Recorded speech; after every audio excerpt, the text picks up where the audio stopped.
troisième, les fonctions affines. Donc, je vais vous faire dans un premier temps un petit résumé de la leçon. Ensuite, on verra dans l'ordre, après la leçon, donc, la méthode du livre pour lire les coefficients d'une fonction affine de manière graphique. La même méthode, mais un petit peu différente, qui est la méthode proposée dans la fiche d'activité que vous allez faire pour aujourd'hui, avec les exercices ici. Voilà, et bien allons-y pour le résumé de la méthode, de la leçon, pardon. Donc, si on reprend l'exemple avec le monsieur qui voulait déménager, qui fait appel à 3 entreprises. Donc, on avait la première entreprise avec un tarif proportionnel au volume. Et donc, on obtenait A de x, la fonction qui modélise en fait le coût en fonction de x, le volume déménagé. Et comme c'était 30 € par mètre cube, on fait 30 fois x. C'est une fonction affine. Et c'est un cas particulier de la fonction affine, car on n'a pas d'ordonnée à l'origine. Donc elle est de la forme mx. Donc c'est une fonction linéaire. D'accord? Ça se caractérise graphiquement par une droite qui passe par l'origine du repère. Et si on regarde, tous les 10, j'augmente de 300. Tous les 10, j'augmente de 300. Ce qui signifie que tous les 1, j'augmente de 30. C'est un tarif proportionnel. Ok. La société B, elle proposait un forfait fixe à 800 €, ici, quel que soit le volume déménagé. Donc ça, c'est P, c'est l'ordonnée à l'origine.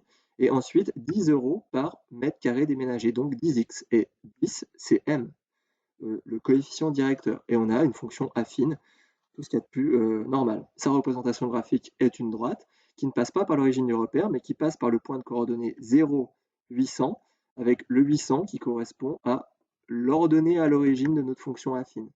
Et ensuite, si on regarde, tous les 10, on augmente de 100, ce qui signifie que tous les 1, on augmente de 10. D'accord? Le coefficient directeur. Et enfin, la société qui propose un tarif unique à 1800 €, quelle que soit la valeur de x, quel que soit le volume déménagé. Donc c'est une fonction constante.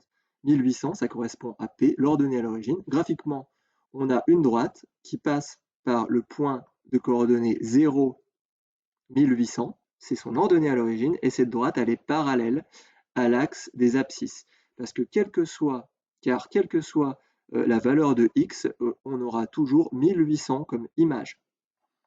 Voilà. Donc on avait vu différentes choses, on avait vu aussi l'interprétation graphique de tout ça, quel est le tarif le plus avantageux. Donc ça, on en refera plus tard. On avait vu ensuite la définition de la fonction affine. Donc ce qui peut être intéressant, c'est ce qu'on a déjà dit, hein. Quand on a une représentation graphique, là, -1, c'est P, c'est l'ordonnée à l'origine, c'est là où la droite coupe l'axe des Y, d'accord? Et puis plus 2, c'est le coefficient directeur, car tous les 1, on monte de 2, d'accord? Tous les 1, on monte de plus 2. Voilà, aussi chose importante, si le coefficient directeur est positif, la droite elle monte de la gauche vers la droite, inversement, ou plutôt opposément devrais-je dire, si le coefficient directeur est négatif, la droite décroît, elle descend de la gauche vers la droite. Donc ça c'est aussi important pour lire le coefficient directeur. On sait que si la droite elle descend, nécessairement on va avoir un coefficient directeur négatif. Donc ça, il faut être sûr de notre coup. Ça permet aussi de choisir quelle est la droite qui correspond à la bonne expression, comme on a vu dans les exercices précédents. Donc ça, c'est la définition de la fonction affine, qui est un linéaire, qui est un cas particulier de la fonction affine, avec la droite qui passe par l'origine du repère, et donc avec P égale 0.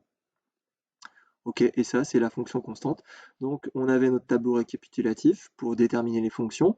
Donc, avec la fonction affine de la forme mx plus p, où on va chercher m et p, le coefficient directeur et l'ordonnée à l'origine. Sa représentation graphique est une droite.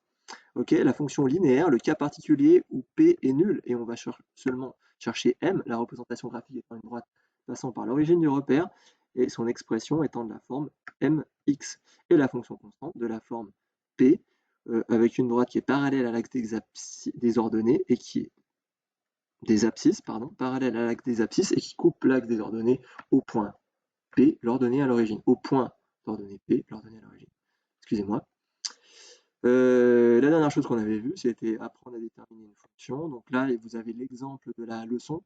On vous dit que c'est bien de regarder où passe la droite par les intersections de quadrillage. Donc on commence déjà par lire P, l'ordonnée du point d'intersection entre la droite et l'axe des Y, l'axe des ordonnées, et on obtient donc l'ordonnée à l'origine. Là, c'est -1. Et ensuite, on va soit lire, si c'est possible, directement, mais là, dans notre exemple, c'est pas possible. Il faut faire un calcul. Donc le calcul, c'est delta Y, c'est-à-dire la différence des Y divisé par la différence des X. En haut, les Y, parce que les Y, les ordonnées, c'est vers le haut, et en bas, les abscisses, les X, car les X, c'est à plat, vers le bas. Ok. Donc là, si on regarde, quand on avance de 3, on descend de 1. Donc, -1 divisé par 3, ce qui nous donne notre coefficient directeur, et donc notre fonction, elle va s'écrire -1 tiers de x plus 1. D'accord. Même méthode pour la fonction linéaire, sauf qu'il n'y a pas besoin de lire P. Si c'est une fonction linéaire, P c'est 0, vu qu'elle passe par l'origine du repère, la droite. Et puis pour fonction constante, il suffit de déterminer P, car la droite, son coefficient directeur est nul, vu qu'elle est parallèle à l'axe des abscisses. Voilà pour le résumé de la leçon. On va regarder une méthode que nous propose le livre à la page 139. C'est la méthode proposée dans l'exercice 5, résolu. L'exercice 4, on verra tout à l'heure, c'est vraiment par le calcul. D'accord. Là, l'exercice 5, c'est par lecture graphique. Donc, on vous demande de donner l'expression de h de x, par rapport à la droite. Donc déjà, on dit c'est une droite. Ok, donc h est une fonction affine. Pourquoi? Parce que sa représentation graphique est une droite. Donc ensuite, on va lire graphiquement l'ordonnée à l'origine, c'est-à-dire l'ordonnée du point d'intersection entre la droite et l'axe des ordonnées, l'axe des y. On trouve P égale 0, P égale 3. Hein, voilà. Et ensuite, on va lire le coefficient directeur, c'est-à-dire M. Et là, on constate que quand on avance de 1, eh bien, on descend de 2. Hein. On voit bien que notre droite, elle passe ici par une intersection de quadrillage, ici aussi, là encore. Donc, on peut lire ça un peu partout. Je pourrais le lire aussi ici. J'avance de 1, je descends de 2. J'avance de 1, je descends de 2. D'accord? Et donc, notre calcul, bah là, il n'y a pas besoin de calcul, parce que si je faisais le calcul de M, j'aurais M égale delta Y, donc -2 divisé par delta x, et ben delta x c'est plus 1, donc ça me donne en fait -2 divisé par 1, bah, ça me donne -2. Donc à partir du moment où quand vous avancez de 1 en partant d'un point qui est une intersection de quadrillage, et que vous retombez ensuite en descendant ou en montant sur une intersection de quadrillage, si vous avez 1 ici, il n'y a pas besoin de faire le calcul, vous pouvez mettre directement que votre coefficient directeur, c'est -2. Ça tombe bien que ça soit -2, on voit bien que c'est -2 parce que la droite, elle décroît, elle descend, d'accord? Et donc, on peut écrire h de x égale -2x plus 3. On aurait pu aussi écrire h, x, flèche bizarre, et réécrire ça. Donc, soit x, h, on va l'écrire, h, la fonction qui a x, a ceci, -2 x plus 3. Et je vous fais apparaître la fameuse flèche avec son pied. Voilà.